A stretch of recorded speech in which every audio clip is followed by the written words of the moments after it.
everyone, and welcome to the LOPSided Podcast. Today, I'm joined by Kevin Wheeler from Wheeler Associates. How are you doing, Kevin? I'm doing okay, John. Good to see you. Good to see you. So, we've got a lot to get through today. Oh, well, you've given me a long list of questions. I've given you a long list of questions, and I think there'll some controversial subjects, one could say, that we're going to cover here in terms of how can I put it? What true business development looks like, quality BD, and just talking about how to cultivate the right behaviors in BD and growing key clients, and the low-hanging fruit within BD, which is an untapped source, isn't it, really? It is, and I'm not sure that everyone who works in BD in this sector realizes or appreciates how low-hanging that fruit is with existing clients and how to exploit it. I've also would say is I've always been quite frank and forthright with my views in the sector. I've been around a long time, and I think I've got to know what works and what doesn't. Well, I mean, it's funny you say that, because I enjoy your LinkedIn posts, and as you say, I think the honesty is quite refreshing. And I think it was on the back of one of those very refreshing posts that we started talking about doing today's podcast, didn't we? So, but we can get into that, and we can talk about the key topics here, and topic which is growing key clients and why law firms need to stop pitching for everything. Which I'm sure there'll be a lot of nods and agreement from the listeners in terms of that, that culture of pitching for everything. But taking it a step back, tell us about you, Kevin. So you've been doing this a while. I've been doing this all my career. Wow. Although initially I did start off bizarrely as an industrial chemist. But I did that for a year and realized that was not what I wanted to do. I went back to business school, and then I went into consultancy. I worked with PA Consulting Group. And then I moved across to PwC, and I was there for 7 years, and I worked in various internal strategy and planning roles, working for the senior partner's office. And latterly at PwC, I worked in the marketing team, and I was responsible for marketing across the UK regions. Strategy and planning in the senior partner's office was a little bit dry, and I could see all my colleagues in marketing were having a lot more fun. So I engineered a move across. From there, I got headhunted into a law firm that at the time was one of the top 10 in London as their marketing director. I did that for a couple of years. And then I got headhunted again into the then premier private equity house in Europe. And I did that for a few months, but that didn't really work out. It was a political minefield. I can imagine. And I got blown up. And they paid me off, and I set up my own consultancy nearly 30 years ago. So you could say I'm private equity backed. It's one of those situations where with 2 young children and a mortgage, I'd have never set up on my own. It would have just been too risky. But because I'd been pushed, I didn't really want to go back in-house. So I set up on my own, and I suppose I've never looked back. So talk to me about this, very briefly. Wheeler Associates. So obviously the founder holds your name. Tell us a bit about Wheeler Associates. What's the mission statement there? Well, Wheeler Associates is me and then my associates. Although last year I formed an alliance with Beaton Consulting in Australia. So we're strategic partners. So we work together. They sell my consulting products in Asia Pacific, and I deliver some of their products here in EMEA. So we work together, and it works really well. We've just done a big project in the Middle East for the Middle East region of a big global accountancy firm network. And their managing partner very kindly flagged a post on LinkedIn the other day saying how happy he and his colleagues were about the work that we've done. So we're hoping to continue that this year, perhaps get into some other areas. But Wheeler Associates is myself, and I work with other consultants as and when. But as I said, we've got a more formal arrangement in place with Beaton Consulting. And in a nutshell, what we do is we help larger professional services firms to grow their key clients and also win new ones. And as part of that, you have a very senior BD leadership network, and you do I think, is it quarterly or 3 a year you do? Yeah, we do about 3 or 4. It's the Marketing the Advisors Forum. Marketing the Advisors has always been my strapline, so it's Wheeler Associates Marketing the Advisors. I suppose of late I've sort of narrowed it down more towards a BD focus, because in these times firms are really looking for people who can actually support the generation of hard numbers. So it's very much a sort of a revenue focused. But we have this forum. We meet 3 times a year. It's by invitation only. It's for marketing and BD leaders amongst the larger professional services firms. And as I was saying before we went on air, I started it 2.5 years ago, just after COVID, because I felt I needed to give my own marketing a bit of a boost. I set it up. The first one attracted 6 people. That was a bit disappointing. I could have given up there and then, but I've kept ploughing ahead with it. And we've got an event later on this afternoon, and we should have in excess of 60 people, which will be fantastic. And I actually had the pleasure of presenting at one. And you did a couple of events. Yeah, I think it was focused on data. I mean, I'm not saying there's a correlation between me being on it and not having 6 people, but it was a lot better. No, I think we had about 30 or 40. We had about 4. Yeah. So, who's your hero? Who's my hero? It's not anyone that you might expect. It's nobody from the business community. Okay. So my hero is George Mallory. Right. Okay. The climber. In my spare time, I do a lot of mountaineering, climbing, and George Mallory, the ill-fated attempt to climb Everest in the 1920s. Him and Sandy Irvine perished on. Well, they perished on the descent, and at the moment we don't know whether they got to the top or not. But George Mallory was the finest mountaineer in Britain at the time, and it was his 2nd or 3rd attempt to get to the top of Everest. In the 20s? Yeah, 1920 something. Yeah, 1924. God. They were climbing with hobnail boots. I was going to say, there's no tweed jackets, hemp ropes. Very, very rudimentary oxygen systems, and we'll never know whether they got to the top or not. George Mallory's body was found in 1999. Wow. By Conrad Anker, who's a US mountaineer, and Sandy Irvine's foot was found last year. It came out of the bottom of the glacier on the other side of the mountain, and the theory is that they were descending the mountain. We don't know whether they got to the top, and Mallory was the far more experienced mountaineer.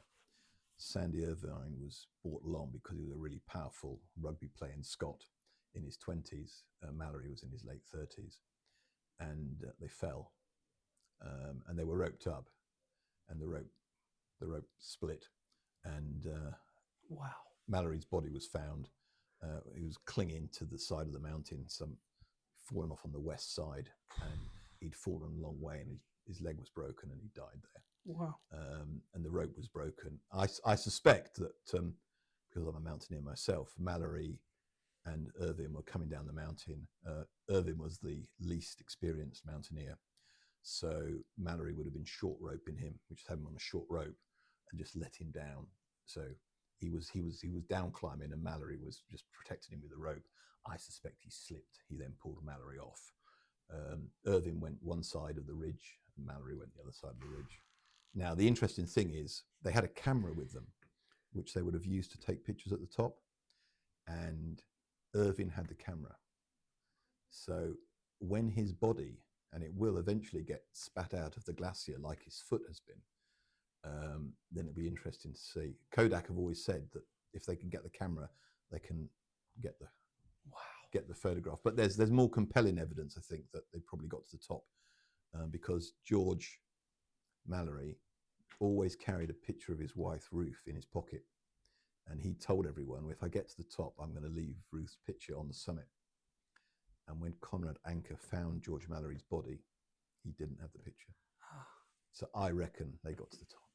Amazing. I feel like, this whole podcast could be a bit of an anticlimax on the back of such a compelling story. Yeah, it's an amazing story, and I've followed it very closely. I've read all the books, and there are lots of conspiracy theories. One theory is that the Chinese actually found Sandy Irvine's body up on the ridge in the 70s, and they found the camera and they took it back to China to develop the film and screwed it up, and then haven't admitted that they did this because they would look a bit silly.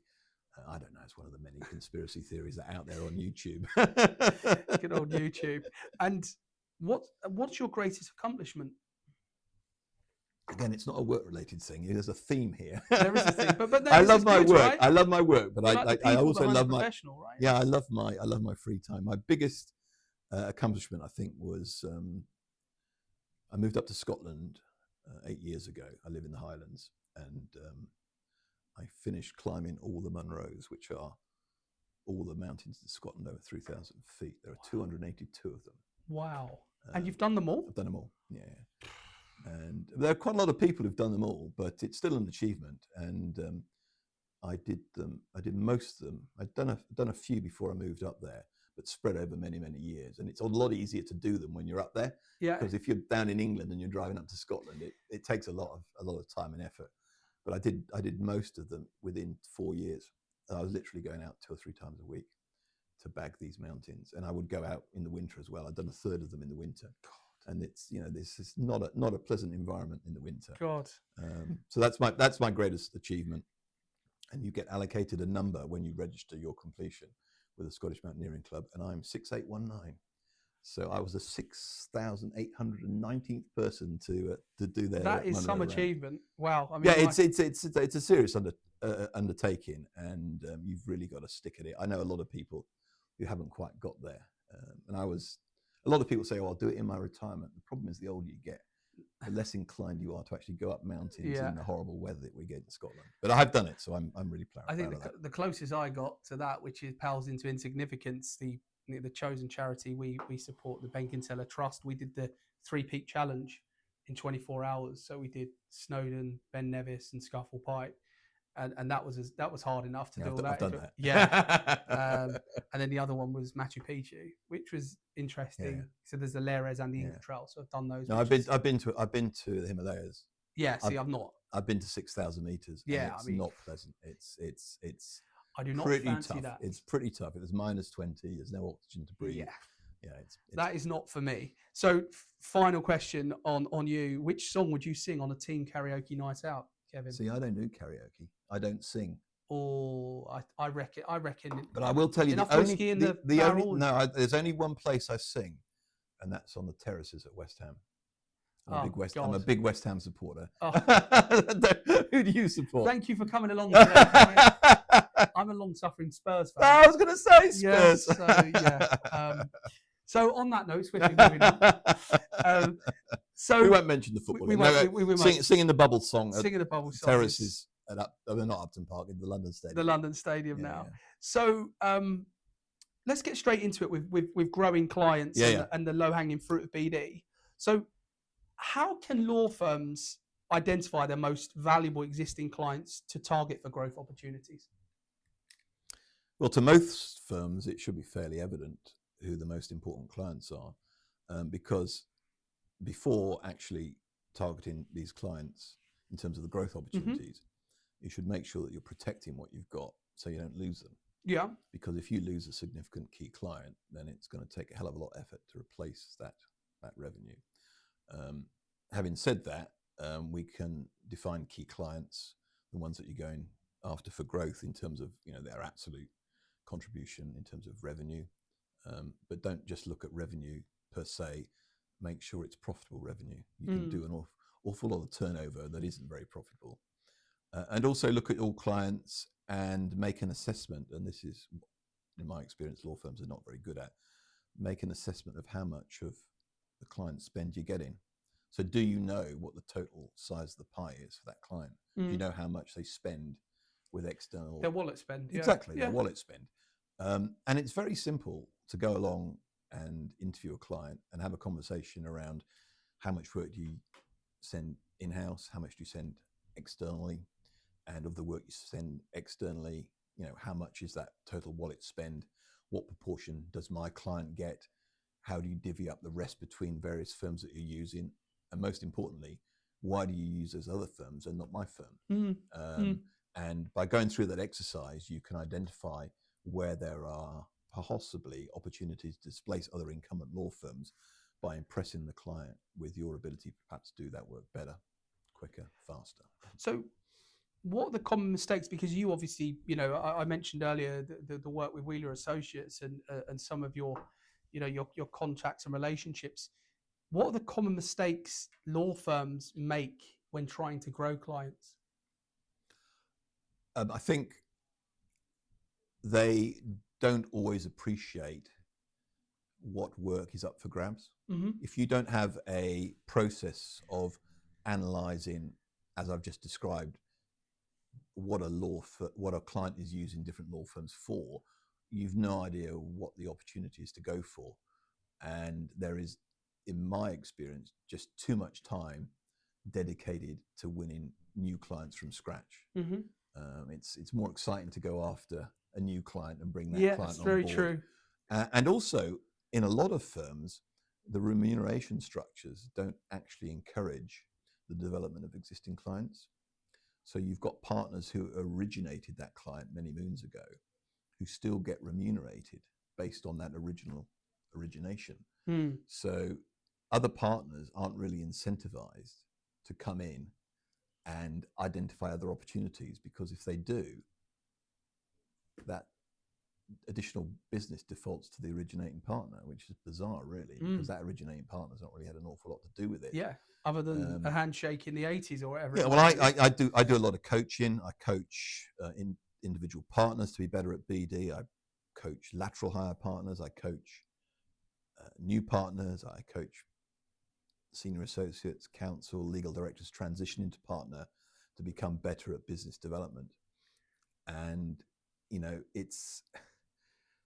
they're just not always focused on the right things, on bringing that work in. So it's. And what is the most common ailment you see in all of those interactions? Is there something that is a kind of quite thematic in terms of something they're not thinking about in a BD capacity that you think would be quite obvious to a more trained eye? They're just not focused on the biggest picture. They're just dealing with the instructions that are being passed across to them. There's no real strategic focus on the relationship. It's somewhat transactional in a way. Yeah. So, I talked about coaching individual lawyers, be they partners or those coming up to partnership. These days, I do an awful lot of work with client teams. Right. Yeah. So, if you've got a key client that you're looking to develop, you're looking to protect what you've got, you're looking to develop new strands of business, you should allocate a client relationship partner to lead, somebody who's accountable to the firm and responsible to both the firm and the client for actually make the whole thing work. They need to bring together a dedicated team of, in the case of law firms, lawyers, who are going to make that relationship work. And then you need to coach that team to act as a team. Well, you say on that point of a team, I was intrigued. So when you talk about the client team, who does that include? Are we talking client relationship managers, marketing, BD, the lawyer community you're working within that client? It is a mixture of both the lawyers who are already engaged with the client. It's also maybe one or two lawyers who aren't doing currently work for the client, but where you've identified there might be an opportunity. So we don't do any IP work for this client, but we know they have a requirement for IP advice. We may even, because we've asked the client, know that they give it work to another firm down the road. So we're going to have on our team somebody from IP, because the IP angle in this case is something we think we can exploit. If we didn't have that IP lawyer on the team, we might miss a trick or two. But we also want, as well as the lawyers on that team, we want the business services people as well. It'd be a good idea to have someone from finance to tell us all what the story is in terms of the numbers. Let's get somebody from marketing on board. They can, if we do this, tell us what the client listening results are giving us. We might have somebody from LegalOps. Let's get the people from the business services community on the team So we, as a team of people, can collectively pool all our intelligence on that client and their needs, and actually map out and put together a plan that helps us identify those services that we can provide going forward. And also take remedial action to correct some of the things that the clients told us we're not doing well at the moment. So on that point of kind of cross-selling, upselling in growing key clients. Oh, John, we don't like selling. We don't like cross-selling. We don't like cross-selling, upselling. No, we don't like those words. We don't like those words. So in terms of, cultivating more business from clients, is there any pearls of wisdom you can give us in terms of any initiative you've seen that work particularly well? The initiatives that I've just described, where you are working with a client team, bringing them together. I was doing one the other day, a relatively junior team at a medium-sized firm, quite an inspirational partner,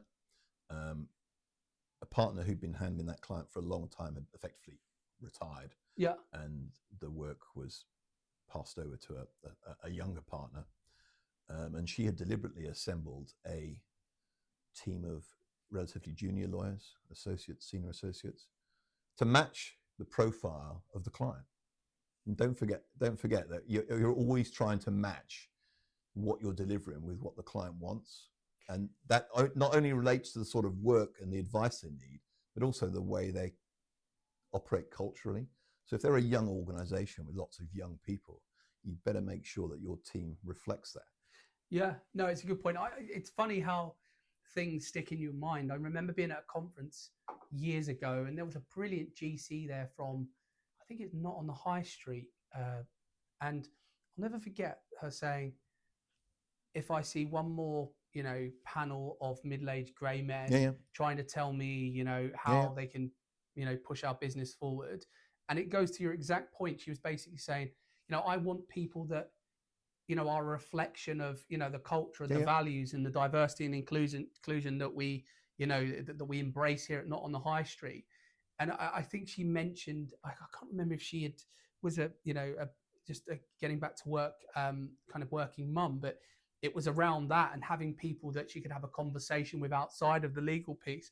And one more kind of anecdote that always keeps in my mind, a previous law firm that I was at some time ago, I'll never forget, there was a big arbitration and for this huge global energy company.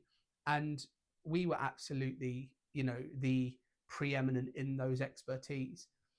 And we lost the work. And I'll never forget having a conversation with the client and the client listening and saying, what did we do wrong? What could we do better? And they said, honestly, we looked at all of the profiles of the people and they just looked so grumpy in them that we thought nothing worse than spending 3 years with those guys. And it just really stuck in my head because it's like the smallest detail that cost a significant mandate. Going back to your point, what is it that really sort of makes a difference in terms of being able to exploit opportunities and to grow these key clients? The most important thing that you can do as a firm is to go and do a proper client listening exercise, and to do that in a truly independent, objective way. The clients love it. The clients love it when you go along, and ideally you should send somebody who's independent from the firm. They will get no warts, no holds barred assessment from the client. If you do it internally, that's fine. But send somebody along to talk to the client and get some proper feedback, totally unbiased feedback. Clients love it. They so seldom get invited to give feedback that they just embrace it. And, you score brownie points by just asking. I've never yet been and interviewed a client and not come away with something valuable that I can take back to the firm. Mind you, make sure you do something about what they tell you, because if you don't action what they tell you, it's worse than if you hadn't asked the question in the first place. Totally agree. But it is the most powerful way to identify areas for improvement, new opportunity areas. They'll tell you if they're, I was going to say a rude word, if they're grumpy with other firms, they'll give you an in, because it's in their interest to have people who are keen and enthusiastic and hungry for their business. And they'll give you a whole load of useful insights that can help you take the relationship forward. I've just come from a major US firm this morning, and I was told by their marketing and BD director that culturally, the partners will not accept anyone, not even somebody internally, going and speaking to their clients across the whole firm. And that has got to be an opportunity missed.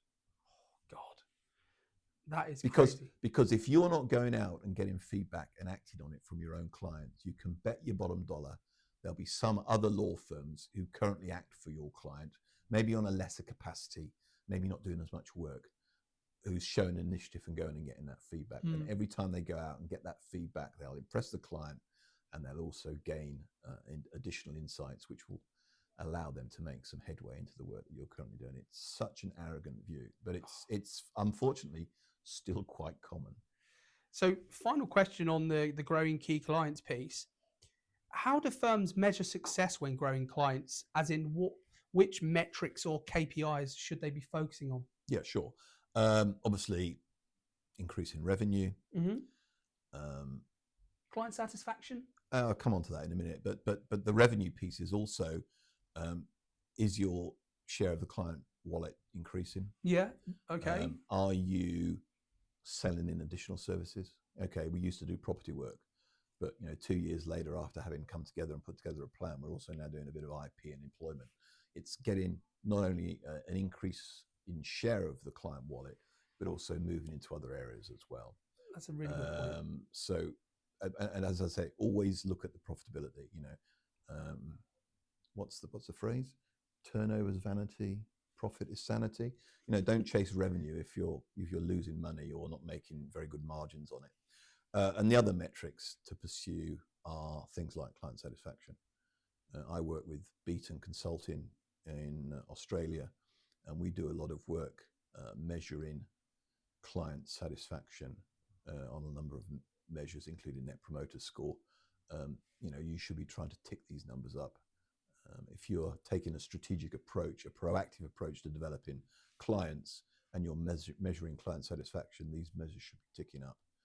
So you should be measuring some of these softer measures alongside some of the harder measures. But you don't need many to start gauging whether you're moving forward and making progress. Yeah, I agree. So another topic I was keen to touch on, and we did discuss this briefly earlier, is the topic of why law firms need to stop pitching for everything. Yeah. Now, this one triggered me a little bit because I've seen this in my experience, if I'm completely honest, and spoken to LegalOps professionals in the BD space and pricing and marketing, where there's genuinely a feeling, particularly in the pitching team, it's like, John, we're a relatively small group of people, and if we're doing that in a coordinated way to focus on key sectors, markets, and clients, then we can really add loads of value. But when it becomes churn, and it's 20 pitches every couple of days, as an example, or every week even, you just lose the quality and the specificity of it all. And I think that is a key element in, my own experience of this. But, as an expert, why do they need to stop doing this, Kev? If you talk to most people with a BD hat on in law firms, and you boil down what it is they do on a day-to-day basis, most of them spend the vast majority of their time on the proposal hamster wheel, just going round and round and round, churning out proposals.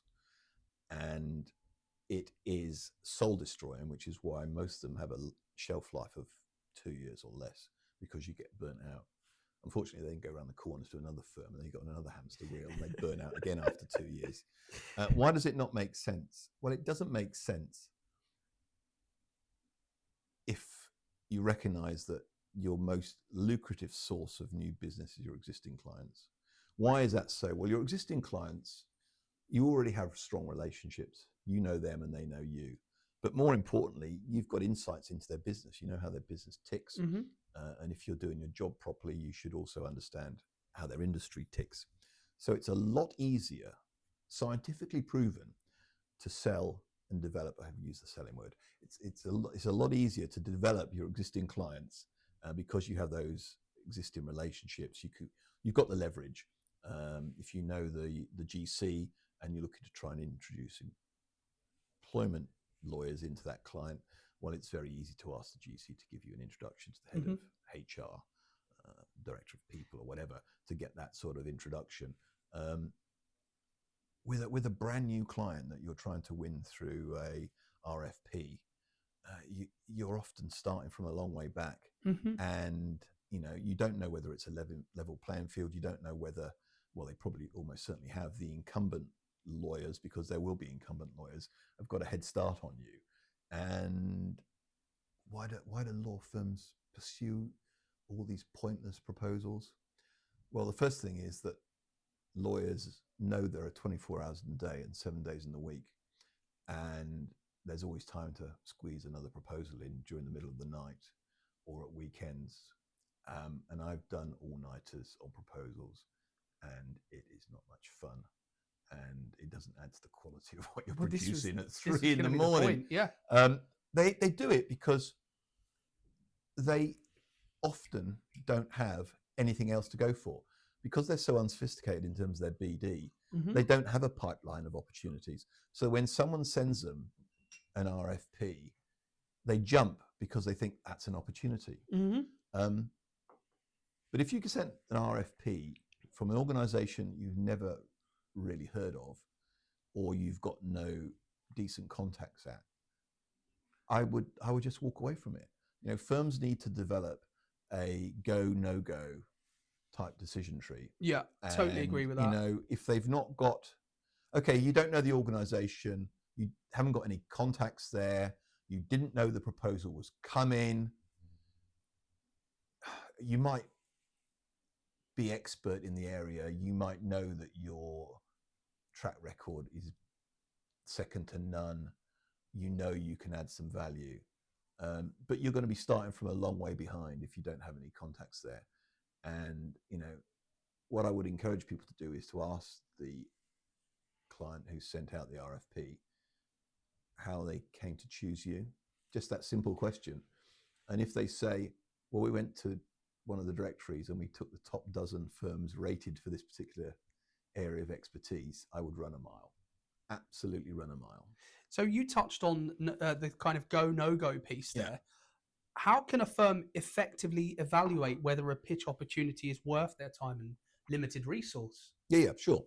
Well, it's, have we got the expertise in that area?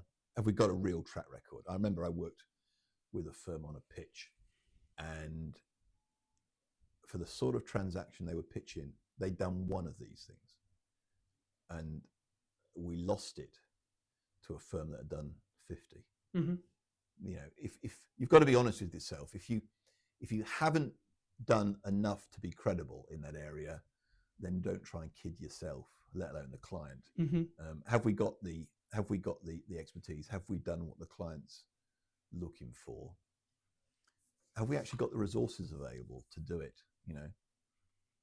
Have we actually got the manpower to actually deliver on what the client is looking for?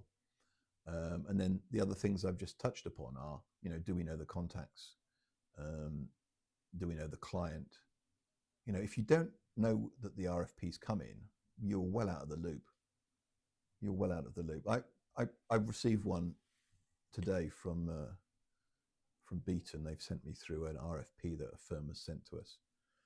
And Beaton said, "What do you think, Kevin?" And I said, "Well, I don't know these people.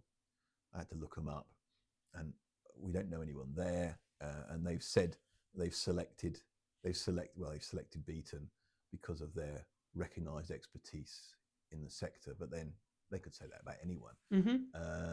We'll have a look at the RFP, but I'm minded just to give a pass on that one, because if you've not got an inside track that you can exploit, then somebody else will have.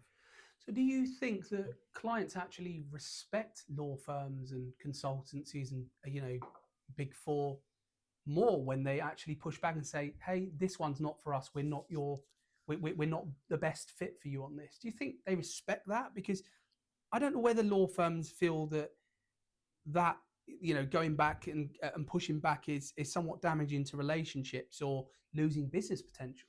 I think you always need to explain to the client why you're declining the opportunity to pitch. Mm-hmm. You don't want to damage a relationship by declining something when the expectation from the client is that you will pitch. But if it doesn't fit, if you think you don't have a good chance of winning because you really don't have the relevant experience, your resources are somewhat limited. Therefore, it'll be very difficult for you to sort of work the engagement. If you don't feel you've got the contacts, if you don't feel you've got the insights, then you should really be declining it. And if the client doesn't appreciate that, you do need to find a way of explaining to them in a way that doesn't hack them off. That's why you're walking away. I can tell you the one thing that will really hack people off within the firm is if you are constantly going after unwinnable proposals. People are pulling all-nighters, all weekenders, and your success rate is so low. I worked for a firm as marketing director, and when I joined, I knew we had to get on top of RFPs. We were doing them left, right, and centre all over the place. So I started to analyse what we were going for. And the way I did it was that nobody could charge time, non-billable time, to a proposal they were working on unless they'd come and got a code from me. Right, okay. So I set up a code for every separate proposal we were working on. So I knew what was happening. You couldn't just sit down and work on a proposal and dump the time to a general code. You had to have a specific code that I'd allocated for that specific opportunity. And after a year of collecting all the data, I found that we were only winning 10% of the proposals that we were going for. Well, this was the next question I was actually going to get to, the importance of data. Yeah. I mentioned earlier, we spoke about this. I spoke about it at one of your sessions, but kind of that piece around having the kind of win rates in respect of particular industries, sectors, markets, clients. Are you seeing law firms doing enough around that data infrastructure to give them that informed decision making? I'm sure they could do an awful lot more, and there are definitely some firms out there who do nothing. There are a lot of people who paint a rosy picture of how well they're doing. Yeah. Every survey I've seen on law firms, getting them to provide us with information on their win rates, has them all winning 2/3. And I'm thinking that statistically can't be right. If everyone's winning 2/3, that's not right. So I think a lot of people complete some of these surveys with rose-tinted spectacles on. You can always collect more data, and you can act on the data. You need to understand what you're winning and what you're not winning. In the same way that it's important to go and talk to clients and get feedback on the service you're providing, you need to go and get feedback at the end of every proposal, win or lose. It's great to get pats on the back if you've won, but it's more important to get feedback when you've lost. And again, clients will tell you. Clients will tell you, why you've lost, and they will give you that information. And you really do need to start to act on it. But I said the main reason law firms pursue all of these proposals is because they don't have a sophisticated BD process and they don't have a pipeline. The partners just snatch at any opportunity. But would they not have a client engagement strategy which would kind of work towards the go, no go point that you made? Is that not a standard? Well, you'd have thought so, but it's not taken as a given. The other thing I haven't mentioned is that when I worked for one of the big accountancy firms and we did requests for proposals, responses to those, we would always ask for a scoping meeting. So, you've had a brief from the client. Often they're not very detailed. Public sector organisations and pitching to them is a completely different ballgame. But, normally if a corporate is asking you to pitch for work. I've seen stuff that says we'd like you to pitch for all our legal services. That doesn't really give you an awful lot. But our practice working in accountancy was to always go back to the client and say, great, thanks for the brief. Can we have a scoping meeting? Can we come along and actually ask all the questions we need to ask in order to better evaluate what it is you want and how we can meet that? And I tried that when I moved into the legal sector, and it was just something that wasn't done. But unless you ask, you're not going to get. So moving on to the kind of reputational aspects, do you think a firm's brand reputation can actually be harmed by pursuing too many pitches? And if so, how? Oh, it's never good to be known in the marketplace as a firm that's constantly losing. That's a fair point. That's not gonna help anyone's brand. But I don't know. A lot of this stuff goes below the radar. A lot of pitching doesn't always play out on the pages of the lawyer. Occasionally you get reports about a firm repitching its panel, and the firms that have won, get their names up in light, and maybe some of the people that have been kicked off the panel don't fare so well out of the story. But yeah, you don't want too much information out in the marketplace that says this is a firm that's on a losing streak. And how do you recommend that firms manage their reputation in the marketplace when they start getting the no's to more often than not? And to your point, it is getting out there to be more public. Is there any? Well, it's like I suppose it's like any crisis management. You need to understand why it is that the bad news is being generated, and ideally you want to put a stop to the bad news. I don't think you can. If you're on a losing streak, then it's difficult to massage that into anything positive, other than to devise a strategy that says that clearly we're not in a winning position for a lot of these pitches, therefore we need to reassess what we're going for, and if we have to communicate to the marketplace that this is an area of work that we are retrenching from, are no longer pursuing, and that sends out a message that this is not our number one marketplace. But you should also make sure that you actually pump out a message that says, but we're not going for this, but what we're doing is focusing on that. Yeah. So final question on this. What would be, 3 key points that a firm should be factoring into that go, no go point when a pitch is not worth pursuing? Do we know people at the client? Do we have decision makers who we know well? They may not be directly involved in the decision, but they can act internally as supporters for us and our cause. If we've not really got a number of those relationships, then I would just walk away, because that means that other people will be better connected and therefore are ahead of you in the game. Have we got the right expertise and the track record that's going to make us competitive with the other people that have been invited? And find out who the other people are. Often firms don't know who they're competing against.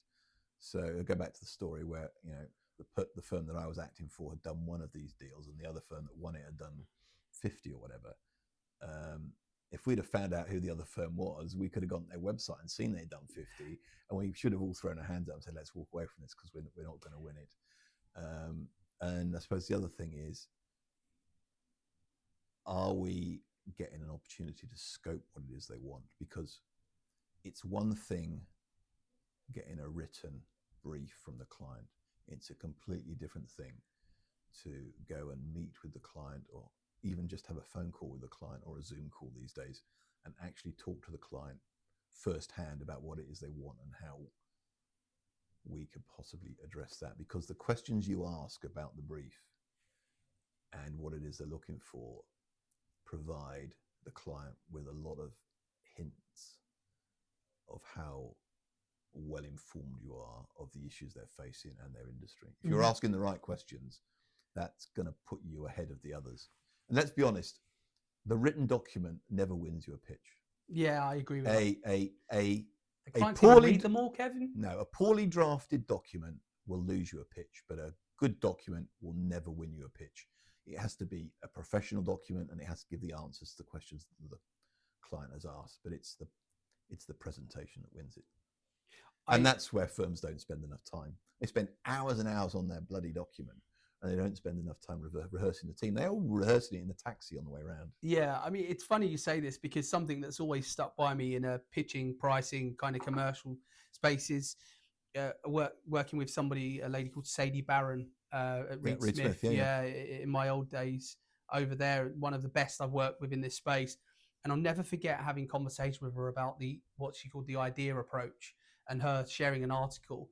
And the notion was the idea approach is impact, delivery, experts, and advocates. And anything outside of that is just waste. Yeah. You know, and it really stuck in my head. And I, to this day, I mean, I remember using, I used it earlier with my team, talking to them about something we're doing. So yeah. But the best way to assess whether the team you're about to engage really act as a team is to see them in a presentation, to see the body language, to see the way they refer questions amongst themselves, you know, the way they respond in a coherent, consistent way. You can tell a bunch of people who've just jumped out of a taxi and probably didn't even know each other until they rocked up. You know, it's so flipping obvious. You know, sometimes I think the decision over who to appoint is an easy one, because the really bad teams are they stick out like a sore thumb. And it's easy to select a winner based on all the other ones that are losers.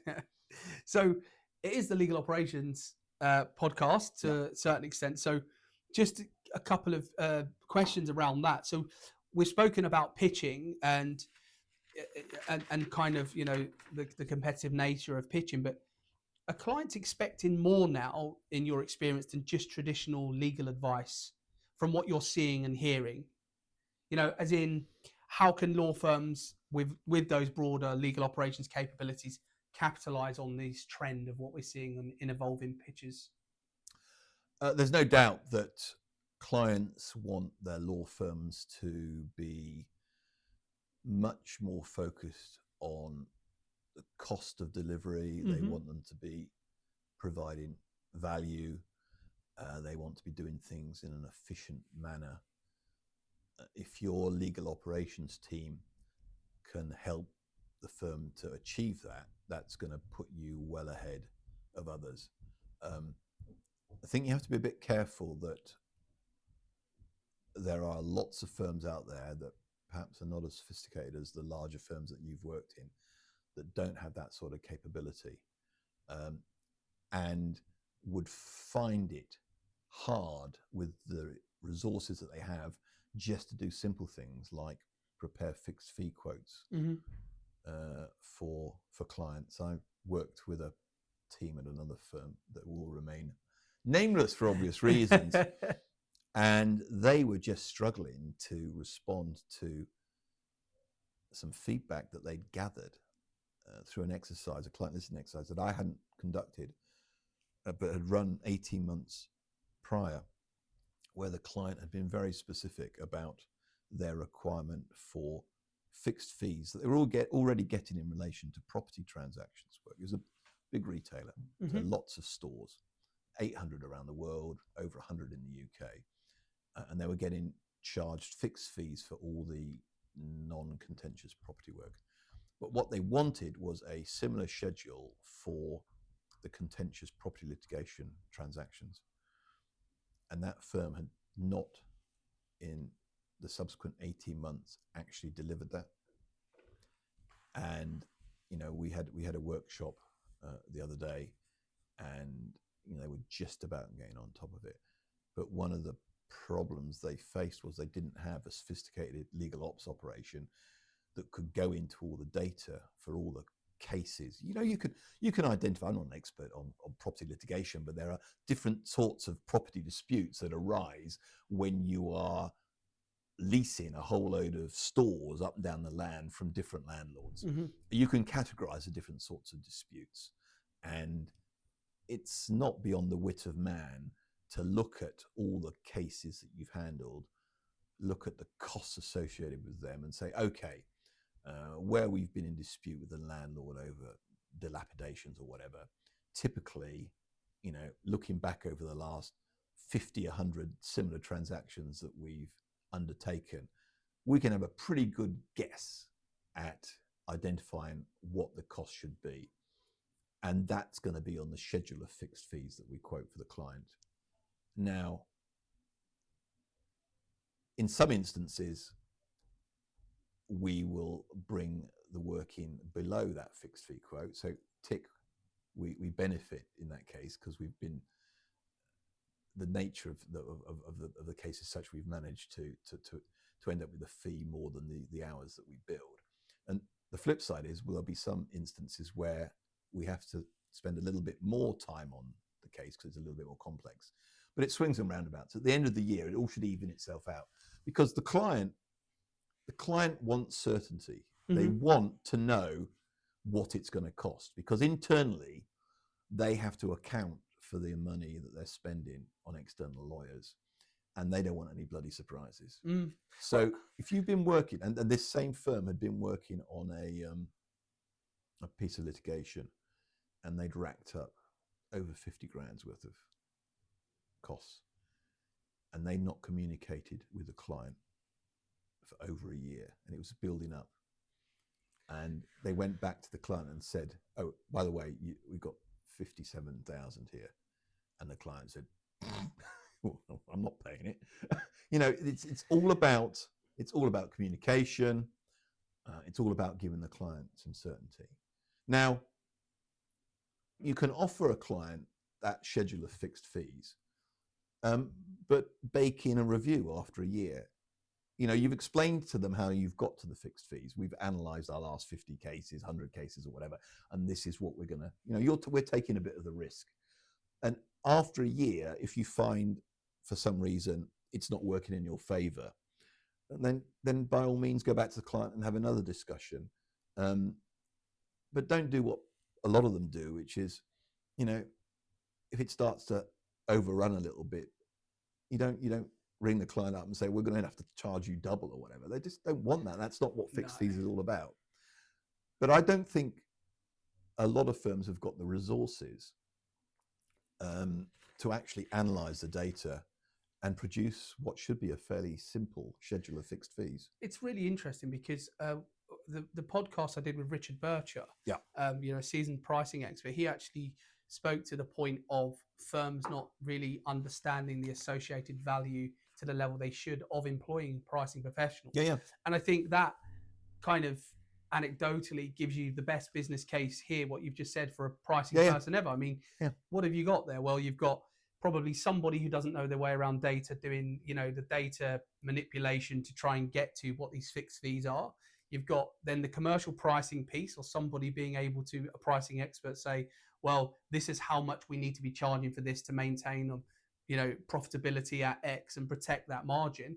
And then you've got your project manager or somebody of that ilk that's maintaining the scope management, the conversations proactively, the portfolio, looking where we might be losing a bit, but we can draw it back in, having those proactive conversations with a client so there's no surprises.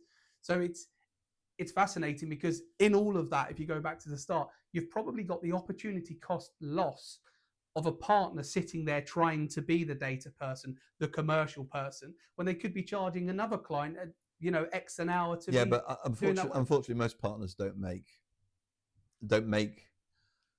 good data analysts and good commercial decision makers. That's not their bag. Right. That's right. Well, that's it, isn't it?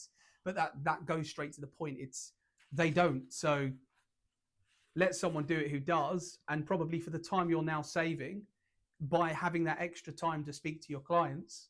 But the other thing, when a client comes to you and says, I want fixed fees, you can't ignore that. And increasingly, clients are saying we want fixed fees.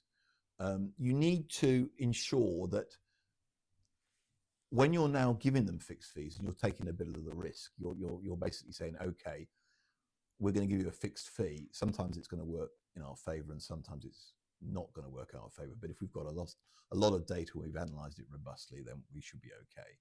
But if the client said to you, we want fixed fees, you should exploit the opportunity and go back and say, right, okay, we'll give you fixed fees, but we want better payment terms. We want something from you. We're giving you certainty around our fee structures. Now we want something back in return. We'll do you a favor. You need to do us a favor. Yeah. So we want shorter payment terms. We want 14 days rather than 30 days, and we certainly don't want 90 days. And let's make sure we get some benefit as well. Let's get some staged payments. Let's get some upfront payments on certain sorts of work. You're quite entitled and within your rights to go back and request that. And they're commercial people, and they're going to see that you've given something, and now they need to give something in return. So don't just leave that on the table and say, yeah, we'll give you fixed fees. Make sure you're working that situation so you get. It's all about cash flow, and unfortunately, I just don't think partners understand cash flow. Yeah. It's not their problem. It's coming out of the overdraft.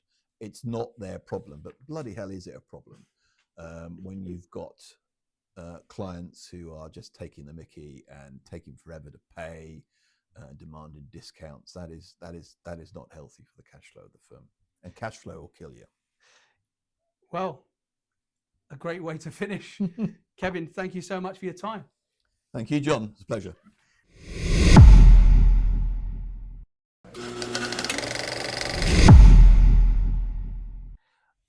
Okay, so regular installment, MythBusters.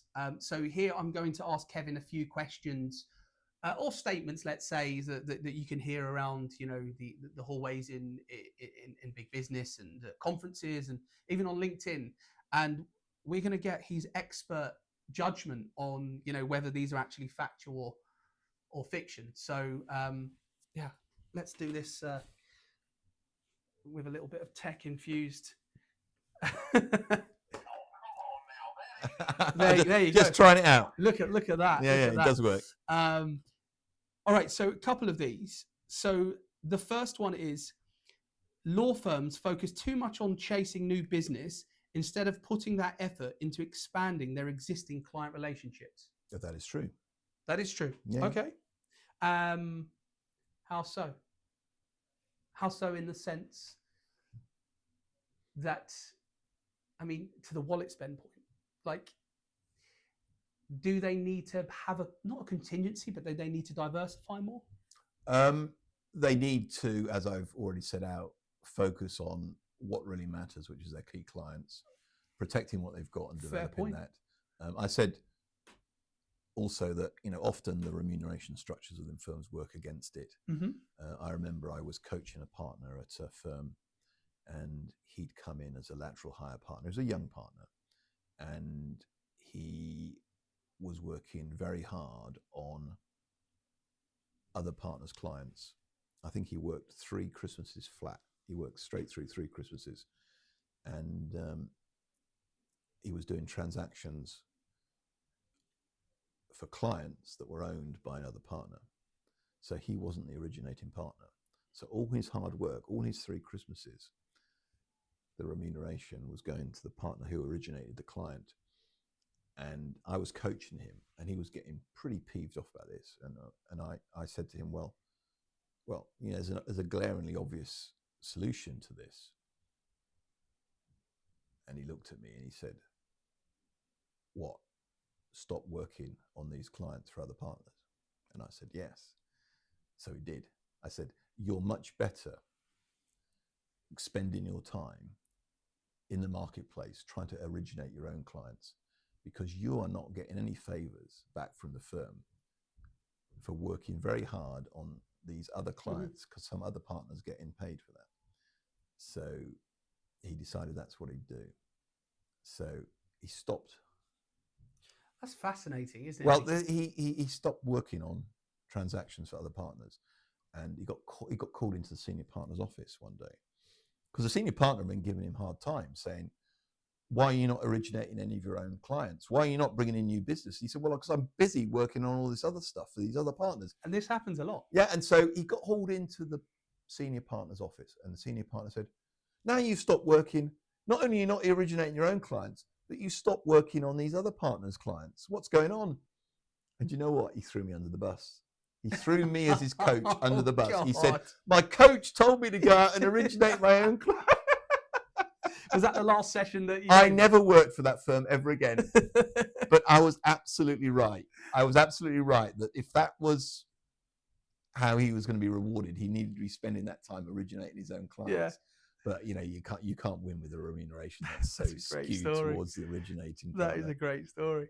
Well, that's why you get a lot of people out there chasing business, new business, and not working on what they've already got, because that's someone else's, that's some other partner's client. I don't want to be associated with that. Well, it's funny. I always say it, and you go back to mention Reed Smith earlier. Funny enough, bit of a theme here, but their strapline was the business of relationships, and continues to be. And I think it's brilliant because, business is, quite frankly, that, isn't it? Yeah. The business of relationships. So final question, Kevin, or statement. Pitching for a higher volume of work gives law firms a higher probability of success. That is BS. That is BS. Okay. It doesn't matter how big the transaction, how big the matter. Your success is independent broadly of the size of the opportunity. It's all about the strength of the relationships, your credibility in terms of your track record and expertise. It's got nothing to do with the size. Look, in the client's eyes, in the partner's eyes, they see a £1 million transaction. They all start getting excited. But, if you don't, as I said, if you don't know decision makers, you haven't got a track record, it's as big a waste of time as going after a tiddly £10,000 job. Yeah. It is BS. And what would you say to a partner whose rebuttal to that was, well, the bigger the net, the more likely you are to catch something? No, it's all about the quality of the relationships and track record. It's got nothing to do with the size of the transaction. Ironically, you'll probably waste more time and effort going after a big piece of work, because that just requires more input, more questions to answer, more forms to fill out, and the bigger the disappointment when you lose it. Yeah. Fair enough. Kevin, the bigger the fish that got away. Kevin, this has been super insightful. Thank you again. No problem. Thank you. Take care.